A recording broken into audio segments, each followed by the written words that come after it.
Hello friends, welcome to civics. आज हम लोग जो 46वां क्वेश्चंस लेके आए हैं बिहार करंट अफेयर का जून का पार्ट 2 और क्लास 2 जो है, अब इसके आगे से हम लोग स्टार्ट करते हैं। बिहार सरकार की खिलाड़ियों के लिए मेडल लाओ नौकरी पाओ योजना का उद्देश्य क्या है? तो मेडल लाओ नौकरी पाओ योजना का उद्देश्य है खिलाड़ियों को सीधे सरकारी नौकरी एवं पुरस्कार देना। अगला क्वेश्चन है कि स्टार्टअप बिहार के तहत बिहार उद्योग विभाग ने किसके साथ रणनीतिक एमओयू किया है? तो ये किया है बिहार सरकार ने रेजर पे राइज के साथ। किसके साथ? रेजर पे राइज के साथ। ठीक है ना। जो एमओयू किया गया है स्टार्टअप के लिए, बिहार के लिए, कि इंडस्ट्रीज को हम लोग कैसे बढ़ाएंगे, स्टार्टअप जोड़ा गया है बिहार सरकार का और रेजर पे का। ठीक है। अगला क्वेश्चन है कि स्टार्टअप बिहार के अंतर्गत उद्यमियों के लिए किसका आयोजन किया गया है? तो ये जो आयोजन किया गया है वो किया गया है एआई क्षमता निर्माण कार्यशाला की। ठीक है। अगला क्वेश्चन आते हैं हम लोग की योजनाओं की रैंकिंग में निम्नलिखित में से कौन से जिले शीर्ष पर हैं? तो आपको पता होना चाहिए योजनाओं की रैंकिंग में जो सबसे शीर्ष पर जिला है वो है आपका सिवान, फिर है रोहतास, फिर है समस्तीपुर। ठीक है। तो ये आप याद रखिएगा, ऑप्शन नंबर बी। अगला क्वेश्चन है कि विनिर्माण क्षेत्र में प्रथम पुरस्कार किसे मिला है? तो विनिर्माण क्षेत्र में जो प्रथम पुरस्कार मिला है वो मिला है यूनिक फूड्स को। यूनिक फूड्स को, मुजफ्फरपुर। अगला क्वेश्चन है कि शारदीय खरीफ महाअभियान 2026, यानी कि खरीफ जो है, खरीफ का आपका महाअभियान चलाया गया था 2026 वाला, उसका शुभारंभ किसने किया था? तो उसका शुभारंभ किया था विजय कुमार सिन्हा ने, हमारे कृषि मंत्री ने। ठीक है। अगला क्वेश्चन है कि शारदीय खरीफ महाअभियान 2026 का शुभारंभ कहां पे किया गया था? तो ये किया गया था आपका BMATI बमेती, पटना। अगला क्वेश्चन आते हैं हम लोग कि खेत बचाओ अभियान का प्रमुख उद्देश्य क्या है? तो खेत बचाओ अभियान का प्रमुख उद्देश्य है मिट्टी की उर्वरता बढ़ाना और प्राकृतिक खेती को प्रोत्साहित करना। अगला क्वेश्चन है कि बिहार के मुंगेर में लगभग कितने वर्ष पुराना वट वृक्ष मिलने की जानकारी दी गई है? तो कितने वर्ष मिली है? तो ये 700 वर्ष पुराना वट वृक्ष की जानकारी मिली है। और ये कहाँ मिली है? तो ये मुंगेर में मिली है। ठीक है ना, मुंगेर में मिली है। एंड इसमें और भी कुछ बातें हैं कि इसको कहाँ, ये कहाँ पे स्थित है? तो ये आपका वहां पर ITC परिसर है, वहां पर ये स्थित है। ठीक है। अगला क्वेश्चन आते हैं हम लोग कि बिहार में 24-25 प्रति व्यक्ति प्रतिदिन दूध की उपलब्धता कितनी है? तो देखिएगा, प्रतिदिन दूध की उपलब्धता पूछेगा अगर बिहार का तो 285 ग्राम है। ये बिहार स्टेट लेवल पे है, बिहार के लेवल पे है। ठीक है ना। अगर आपसे इंडिया के लेवल पे पूछेगा तो ये है प्रति व्यक्ति जो दूध की, यानी कि पर पर्सन जो है उपलब्धता भारत के अंदर, तो वो 485 ग्राम है। ठीक है, दोनों डेटा को याद रखिएगा। अगला क्वेश्चन आते हैं हम लोग कि बिहार में सर्वाधिक गाय के दूध का उत्पादन करने वाले जिला कौन सा है? तो सबसे ज्यादा अगर बात पूछा जाए कि गाय का दूध का उत्पादन करने वाला जो जिला है वो आपका पटना भी है, समस्तीपुर भी है, बेगूसराय भी है, इसलिए ऑप्शन नंबर आपका डी हो जाएगा। ठीक है। प्रति व्यक्ति दूध उपलब्धता में भारत में कौन सा राज्य शीर्ष पर है? तो आपकी देखिए पर पर्सन अगर मिल्क का प्रोडक्शन करने का बात किया जाए तो उसके लिए पंजाब जो है वो आपका टॉप पे है। और पंजाब में एक पर्सन पर कम से कम 1318, यानी कि 1318 जो ग्राम, यानी कि 1.5 kg के आसपास पर पर्सन के लिए दूध की उपलब्धता वहां पर है। ठीक है।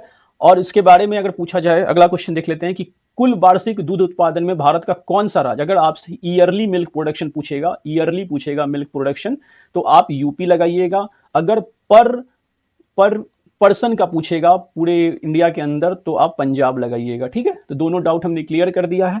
और बिहार का प्रोडक्शन पूछेगा मिल्क का तो 285 ग्राम है स्टेट लेवल पर बिहार के अंदर, और इंडिया का पूछेगा तो 485 ग्राम है पर पर्सन पे। ठीक है। अगला क्वेश्चन आते हैं कि स्वच्छ सर्वेक्षण 25-26 में सफाई व्यवस्थापन ऑनलाइन जन फीडबैक के मामले में पटना को कौन सा स्थान मिला है? तो पटना को मिला है आपका तीसरा स्थान। ठीक है। तीसरे नंबर पे आपका जो स्थान मिला है वो पटना को मिला है। फर्स्ट नंबर पे जो मिला है वो मिला था लखनऊ को। ठीक है ना। और सेकंड नंबर पे मिला है इंदौर को, याद रखिएगा। ठीक है। तो ये नहीं कि फर्स्ट नंबर पे इंदौर लगा देना है। ठीक है। यहां पर आपसे पूछ रहा है स्वच्छ सर्वेक्षण 25-26 में सफाई व्यवस्था पर ऑनलाइन मामले में पूछ रहा है, ध्यान दीजिएगा। ऑनलाइन जन फीडबैक के मामले में पटना को मिला है आपका तीसरा स्थान। ठीक है। अब देखिएगा यहां पर पूछा, अगला ही क्वेश्चन है कि ऑनलाइन फीडबैक के मामले में प्रथम स्थान पूछ दिया है आपसे। ठीक है। कितना स्थान पूछ दिया है? प्रथम स्थान तो हमने बता दिया था कि लखनऊ को मिला है। अगला क्वेश्चन आते हैं कि केंद्रीय मंत्रिमंडल ने बिहार में किस राजमार्ग खंड को 4 लेन विकसित करने की मंजूरी दी है? तो देखिए, सेंट्रल गवर्नमेंट जो है वो बिहार के किस राजमार्ग को 4 लेन में विकसित करने जा रही है? तो वो विकसित करने जा रही है आपकी खगड़िया पूर्णिया को। ठीक है ना, खगड़िया पूर्णिया को। अगला क्वेश्चन है कि खगड़िया पूर्णिया 4 लाइन परियोजना से मुख्य रूप से किन क्षेत्रों की कनेक्टिविटी बेहतर हो जाएगी? तो आपको पता होना चाहिए कि ये कोसी, ठीक है ना, खगड़िया पूर्णिया जो ये है 4 लाइन बनेगी खगड़िया पूर्णिया का, तो इससे आप कोसी और सीमांचल के बीच का दूरी, ठीक है ना, सीमांचल के बीच का जो क्षेत्र है उनको कनेक्टिविटी मिल जाएगी। और ये जो रोड है हम आपको बता देते हैं 143.5 किलोमीटर आपका लंबा रोड रहेगा। और इसमें जो बजट आएगी, इसकी कुल खर्च जो आएगी 3936.05 करोड़ के रहेगी अकॉर्डिंग टू बिहार सरकार। ठीक है, तो अगला क्वेश्चन आते हैं हम लोग कि बिहार सरकार ने राज्य को औद्योगिक हब बनाने के लिए कितने मेगा इंडस्ट्रियल पार्क की स्थापना करने का निर्णय लिया है। तो देखिए बिहार के अंदर भी इंडस्ट्रियल पार्क यानी हब बनाने का बिहार सरकार ने निर्णय लिया है। और ये कितने पार्क बनाने जा रही है बिहार सरकार, तो वो 11 पार्क बनाने की घोषणा की गई है। ठीक है, अगला क्वेश्चन आते हैं कि बिहार में कितने जिलों में फूड पार्क स्थापित करने का निर्णय लिया गया है। तो देखिए वो था इंडस्ट्रियल पार्क। अगर आपसे इंडस्ट्रियल पार्क पूछता है तो आप लगाइएगा 11 आंसर। अगर आपसे फूड पार्क पूछता है कि कितने लगाए जाने की घोषणा की गई है, तो हर जिले में बात किया गया है 38 फूड पार्क्स लगाने का। अगला क्वेश्चन आते हैं हम लोग औद्योगिक विकास के लिए बिहार सरकार कितना लैंड बैंक तैयार कर रही है। अब इसके लिए कितनी भूमि का व्यवस्था वो लोग कर रहे हैं बिहार सरकार, तो वह है 50,000 करोड़ का।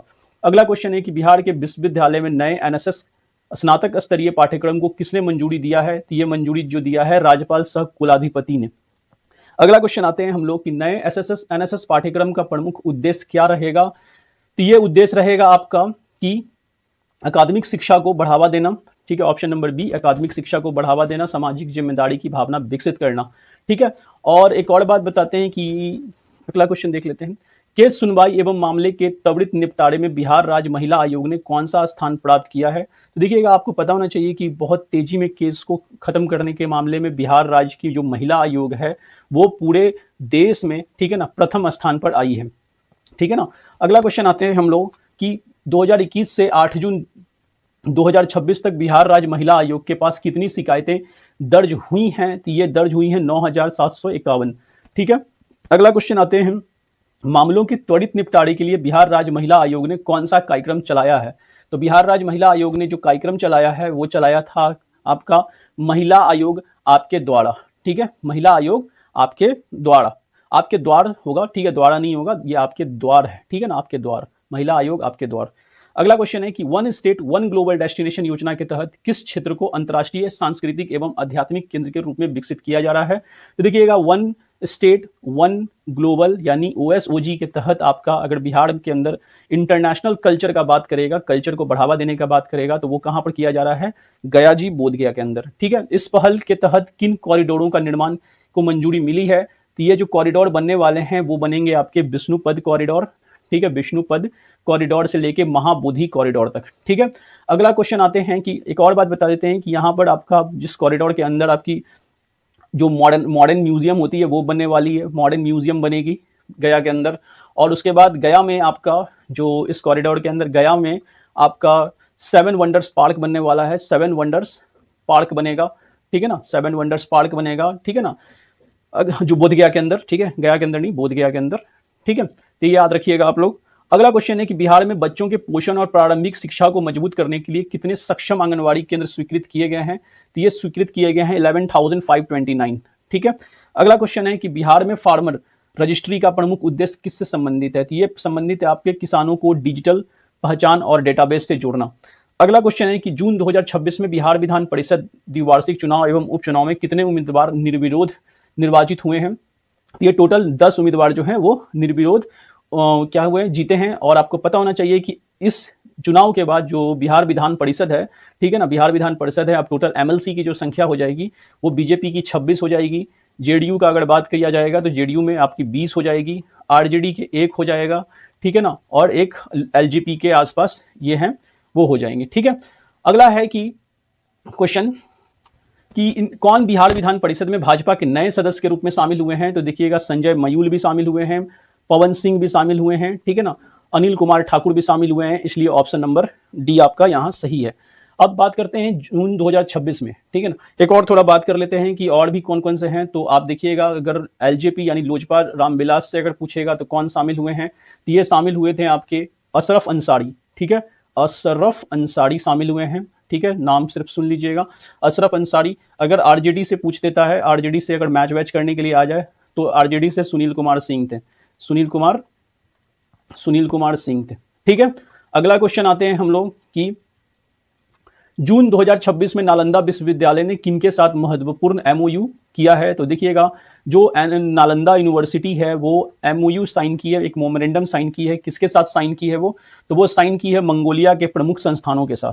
ठीक है, ऑप्शन नंबर बी, मंगोलिया के प्रमुख संस्थानों के साथ। 8 जून 2026 को नालंदा विश्वविद्यालय ने किस संस्था के साथ एमओयू साइन किया है? तो वो साइन किया है आपका गांधन टैगिचियन मॉनेस्ट्री के साथ। ठीक है, अगला क्वेश्चन है कि 9 जून 2026 को नालंदा विश्वविद्यालय ने किन संस्था के साथ एमओयू साइन किया है? तो ये जो संस्था है वो है आपका बौद्ध विरासत संरक्षण। ठीक है ना, सॉरी, 9 जून 2026 को नालंदा विश्वविद्यालय ने किस संस्था के साथ एमओयू किया है? तो वो एमओयू किया है आपका नेशनल यूनिवर्सिटी ऑफ मंगोलिया से। ये हमने अभी पीछे पढ़ा दिया था। अगला क्वेश्चन है कि नालंदा विश्वविद्यालय और मंगोलियाई संस्थानों के एमओयू का प्रमुख उद्देश्य क्या रखा है, क्यों साइन हुआ था?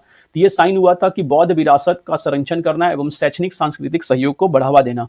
अगला क्वेश्चन है कि कौन सा विषय नालंदा विश्वविद्यालय एनयूएम सहयोग में शामिल है? तो कौन सा विषय शामिल है? तो याद रखिएगा, अभी जो बौद्ध दर्शन था वो शामिल है, संस्कृति के बात हमने कर ही दिया था, तिब्बती भाषा भी शामिल है, और ये आपकी उपयुक्त सभी हो जाएगी। ठीक है, अगला क्वेश्चन है कि अत्यंत सघन वन श्रेणी में बिहार का कौन सा जिला प्रथम स्थान पर है?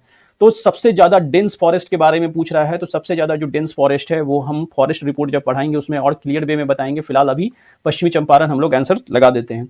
अगला क्वेश्चन है कि अगर दूसरा जो डेंस फॉरेस्ट में पूछेगा बिहार का, तो दूसरा जो डेंस फॉरेस्ट है वो है मुंगेर। ठीक है, अगला क्वेश्चन आते हैं हम लोग की वन श्रेणी में तीसरा पूछेगा, तो तीसरा जो आता है वो आता है आपका जमुई। ठीक है, जमुई, यानी पहला है वेस्ट चंपारण, दूसरा है मुंगेर, तीसरा है, ये फॉरेस्ट रिपोर्ट में वैसे पढ़ाएंगे। ठीक है, और तीसरा है जमुई। ठीक है, तो कुल आपके, अच्छा एक और क्वेश्चन है कि अत्यंत सघन वन श्रेणी में चौथा स्थान किस जिले का आता है? तो चौथा स्थान आता है आपका लखीसराय जिले का। ठीक है, लखीसराय जिले का। अगला क्वेश्चन आते हैं हम लोग कि अत्यंत सघन वन के लिए वृक्ष आच्छादन कितना या उससे अधिक होना चाहिए? तो डेंस फॉरेस्ट कहलाने के लिए कितना आपका वृक्ष का परसेंटेज रहना चाहिए, पेड़ पौधे का परसेंटेज रहना चाहिए? तो वो रहना चाहिए 70%। अगला क्वेश्चन है कि प्रधानमंत्री आपका पीएमएसवाई के तहत बिहार के भोजपुर में इंटीग्रेटेड एक्वा पार्क मत्स्य संपदा योजना है। पीएमएसवाई का मतलब हो गया प्रधानमंत्री मत्स्य संपदा योजना के अंतर्गत बिहार के भोजपुर में इंटीग्रेटेड एक्वा पार्क कहां बनाया जाएगा? तो ये जो एक्वा पार्क बनाया जाएगा वो बनाया जाएगा आपका वनसोर मछली बीज फार्म। ठीक है, वनसोर मछली बीज फार्म। अगला क्वेश्चन है कि, और एक और बात बता देते हैं कि जो एक्वा पार्क बनाया जाएगा उसमें आपका 31.21 करोड़ का खर्च गिरेगा। ठीक है, अगला क्वेश्चन आते हैं हम लोग कि 10 जून 2026 से बिहार में अन्य राज्यों में से प्रवेश करने वाले लघु खनिज यानी स्मॉल जो मिनरल्स का परिवहन होगा वाहनों के लिए कौन सा दस्तावेज को अनिवार्य कर दिया गया है? तो ये जो दस्तावेज अनिवार्य किया गया है वो किया गया है इंटर स्टेट ट्रांजिट पास का। अगला क्वेश्चन है कि 6 जून 2026 को पटना में आयोजित GTRI 60 की थीम क्या है? तो आपकी जो थीम है वो है आपकी option number A, money market and momentum. ठीक है, अगला क्वेश्चन आते हैं कि GTRI 60 आयोजन का प्रमुख उद्देश्य क्या था? तो इसका जो उद्देश्य है वो था आपका निवेश को बढ़ावा देना, उद्यमिता और आर्थिक विकास के अवसरों को बढ़ावा देना। अगला क्वेश्चन है कि बिहार में लेदर इंडस्ट्रीज को बढ़ावा देने के लिए लगभग कितनी लागत की परियोजनाएं चलाई जा रही हैं? तो वो परियोजनाएं चलाई जा रही हैं 898 करोड़ की परियोजना चलाई जा रही है लेदर इंडस्ट्रीज को बढ़ावा देने के लिए। अगला क्वेश्चन आते हैं हम लोग कि बिहार की इन लेदर इंडस्ट्री परियोजनाओं को किस कार्यक्रम के तहत लागू किया जा रहा है? तो ये जो लागू किया जा रहा है वो है Indian footwear and leather development programme के तहत। अगला क्वेश्चन आते हैं कि बिहार का पहला mega leather footwear and accessories cluster कहां पर लगाया जा रहा है? तो ये लगाया जा रहा है मुजफ्फरपुर में। ठीक है, अगला क्वेश्चन आते हैं हम लोग कि मुजफ्फरपुर का मेगा लेदर क्लस्टर किस औद्योगिक क्षेत्र में स्थित है? ये आपका स्थित है महवल, मुजफ्फरपुर में एक जगह है मोतीपुर में, वहां पर ये स्थित है। अगला क्वेश्चन है कि बिहार में लेदर टैनरी क्लस्टर कहां विकसित किया जा रहा है? तो बिहार में जो लेदर आपका टैनरी क्लस्टर है वो किस औद्योगिक क्षेत्र में विकसित किया जा रहा है? तो वो विकसित किया जा रहा है आपका किशनगंज में, वो विकसित किया जा रहा है आपका किशनगंज में। देखिए ये लेदर टैनरी क्लस्टर का पूछेगा तो किशनगंज लगाइएगा, ये नहीं कि मुजफ्फरपुर लगा दीजिएगा। अगला है कि किशनगंज लेदर टैनरी क्लस्टर किस औद्योगिक क्षेत्र में विकसित किया जा रहा है? तो ये जो जगह है वो है भेड़िया डांगी। देखिए यहाँ पर आंसर भी दिया है भेड़िया डांगी। ठीक है, आंसर बी भेड़िया डांगी। अगला क्वेश्चन है कि प्लग एंड प्ले रोड जैसी सुविधाएं किस परियोजना से संबंधित है? तो प्लग एंड प्ले रोड जैसी सुविधाएं जो हैं वो आपकी संबंधित है लेदर टैनरी क्लस्टर से। और कहां पर ये खोला गया है? तो ये खोला गया आपका किशनगंज में, किशनगंज में। अगला क्वेश्चन आते हैं हम लोग कि बिहार का पहला एरो सिटी कहां विकसित किया जा रहा है? तो एरो सिटी जो विकसित किया जा रहा है वो है सोनपुर के हरिहरनाथपुर में। अगला क्वेश्चन है कि प्रोफेसर अलख नारायण शर्मा को केंद्र सरकार ने किस समिति का अध्यक्ष नियुक्त किया है? तो प्रोफेसर अलख नारायण शर्मा को केंद्र सरकार ने श्रम सांख्यिकी उच्च स्तरीय तकनीकी विशेषज्ञ का जो है वो अध्यक्ष चुना है, ठीक है ना। और प्रोफेसर अलख नारायण शर्मा जो है अभी वर्तमान में आपको पता होना चाहिए कि जो अलख नारायण शर्मा है वो आपके ह्यूमन डेवलपमेंट इंस्टीट्यूट्स में के डायरेक्टर हैं। ह्यूमन डेवलपमेंट इंस्टीट्यूट्स के क्या है वो अभी डायरेक्टर हैं, ठीक है। अगला क्वेश्चन आते हैं हम लोग, बिहार में किन 2 नई भाषा अकादमियों की स्थापना की गई है? तो जो नई 2 भाषा अकादमी बनी है वो बनी है आपकी बज्जिका वैशाली और सुरजापुरी, ठीक है। अगला क्वेश्चन आते हैं कि निम्नलिखित में से कौन सी भाषा अकादमी बिहार में पहले से स्थापित थी? तो पहले से जो स्थापित थी वो थी आपकी अंगिका, वो थी आपकी अंगिका। अब हम बात करते हैं वज्जिका भाषा जो है मुख्यतः किन क्षेत्रों में बोली जाती है? तो हम अभी जस्ट बता ही दिए थे, वज्जिका भाषा आपकी वैशाली से लगा हुआ मुजफ्फरपुर समस्तीपुर में बोली जाती है। अगला क्वेश्चन आते हैं हम लोग कि सुरजापुरी भाषा मुख्यतः किन क्षेत्रों में बोली जाती है? ये बोली जाती है आपकी पूर्णिया में, किशनगंज में और अररिया सीमांचल में, ठीक है। तो टोटल क्वेश्चन हमारा हो जाता है यहाँ पर खत्म।